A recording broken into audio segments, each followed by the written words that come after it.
Hello everyone. आज के इस वीडियो में हम बात करेंगे डाइजेशन, एब्जॉर्प्शन और मेटाबॉलिज्म ऑफ कार्बोहाइड्रेट के। पिछले वीडियो में हम लोगों ने देखा था कि कार्बोहाइड्रेट के क्या क्या टाइप्स होते हैं, क्लासिफिकेशन होती है और फंक्शन क्या क्या होता है। तो ये तीनों हम देख चुके हैं पिछले वीडियो में। पिछले वीडियो की अगर आपको लिंक चाहिए तो डिस्क्रिप्शन बॉक्स में आपको मिल जाएगा। और इसमें हम देखेंगे मेनली डाइजेशन और एब्जॉर्प्शन के बारे में देखेंगे, मेटाबॉलिज्म के बारे में देखेंगे। ठीक है, तो इसमें देखते हैं। कार्बोहाइड्रेट जो होता है एक हमारे बॉडी के अंदर का प्राइमरी सोर्स होता है एनर्जी का, जो कि डायरेक्ट यूज हो जाता है।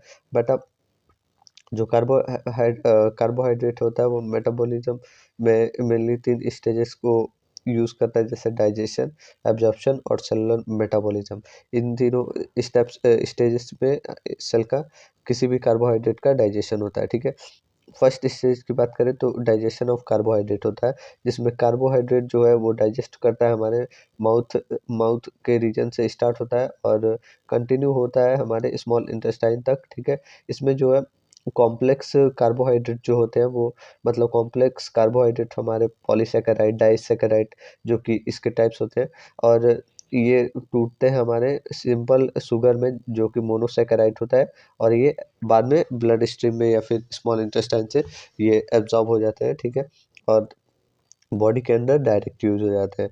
तो इसमें हम फर्स्टली माउथ की बात करें तो माउथ से हमारा सलेवरी डाइजेशन स्टार्ट होता है, जिसमें सलाइवा की हेल्प से, मतलब इंजाइम जो है सलाइवा इंजाइम फॉर्म करता है। मतलब द इंजाइम सलेवरी अमाइलेज जो है एक तरीके का एंजाइम होता है जो कि ब्रेक डाउन करता है हमारा स्टार्च को और ग्लूकोजन को माल्टोज में और डेक्सट्रीन में। ठीक है, तो ये, और जो जितना हम लोग चिविंग करते हैं उस उतना सरफेस एरिया बढ़ता है हमारे एंजाइम एक्शन के लिए, और ये ज़्यादा हेल्पफुल रहता है। ठीक है, और no significant digestion occur in stomach due to acidic pH. जो भी हम फूड इंटेक किए रहते हैं वो चिविंग के बाद हमारे ऑस्टोफेगस से स्टमक में जाता है। स्टमक में पीएच की वजह से कोई भी इसमें डाइजेशन नहीं होती है।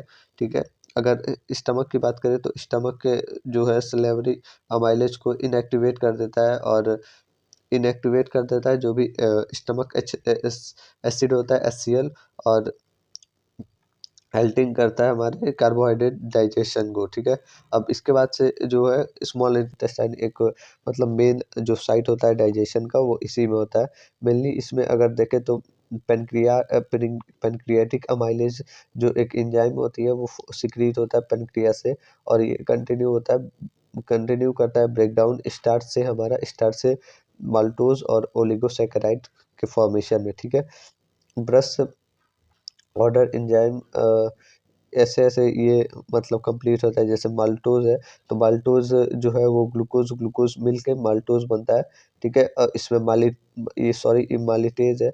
माल्टेज जो है एक तरीके, ये सारे के सारे ये तीनों एंजाइम्स है, और ये मतलब कार्बोहाइड्रेट है, और ये इन दोनों का ब्रेकडाउन है। ठीक है, तो इसमें जो एंजाइम है वो माल्टेज यूज होगा, और इसमें माल्टोज जो पे एक्ट करेगा, ये इसके ऊपर एक्ट करेगा और फॉर्म करेगा ग्लूकोज, मतलब दो ग्लूकोज। और लैक्टोज है तो लैक्टेज है तो लैक्टोज के ऊपर फॉर्म करेगा, एक्ट करेगा, और ग्लूकोज और ग्लैक्टोज को फॉर्मेशन करेगा। सुक्रोज जो है सुक्रेज जो है वो सुक्रोज के ऊपर एक्ट करेगा और ग्लूकोज और फ्रक्टोज को फॉर्म करेगा। तो ये ऐसे ऐसे काम करता है। ठीक है, अब इसके बाद से हम एब्जॉर्प्शन की बात करें तो ये सेकंड हमारा एब्जॉर्प्शन ऑफ कार्बोहाइड्रेट हो गया आफ्टर डाइजेशन ऑफ मोनोसैकेराइड।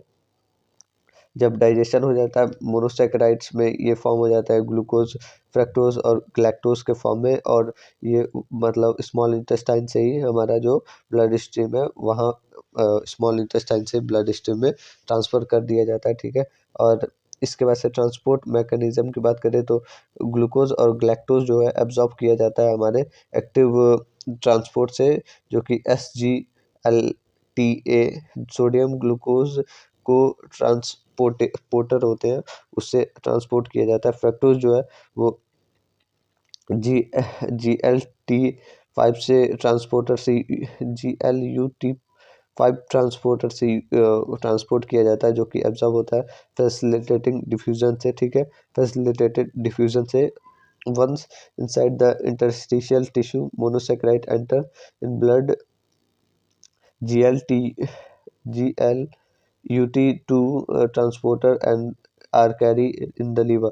ये जब एक बार मतलब ये इंटेस्टाइनल सेल से एब्जॉर्ब हो जाता है मोनोसेक्राइड, तो ये ब्लड के अंदर जाता है और ब्लड जो है वो कैरी करता है GLT2 ट्रांसपोर्टर से लीवर के अंदर, और ये हेपेटिक पोर्टल वेन में चला जाता है, और वहाँ से जब भी मतलब ग्लूकोज का, कार्बोहाइड्रेट का ये यूज़ पड़ेगा तो वहाँ से सीधा यूज़ हो जाता है डायरेक्ट फॉर्म में।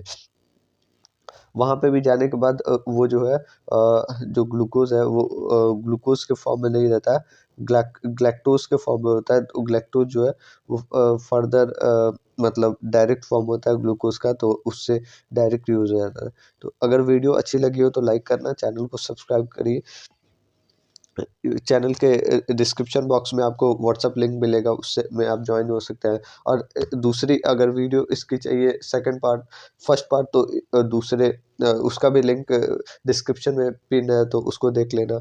और नेक्स्ट पार्ट जो है वो दूसरे चैनल पे आएगा, नर्सिंग गुरुकुल पे, तो वहाँ जाके देखिएगा।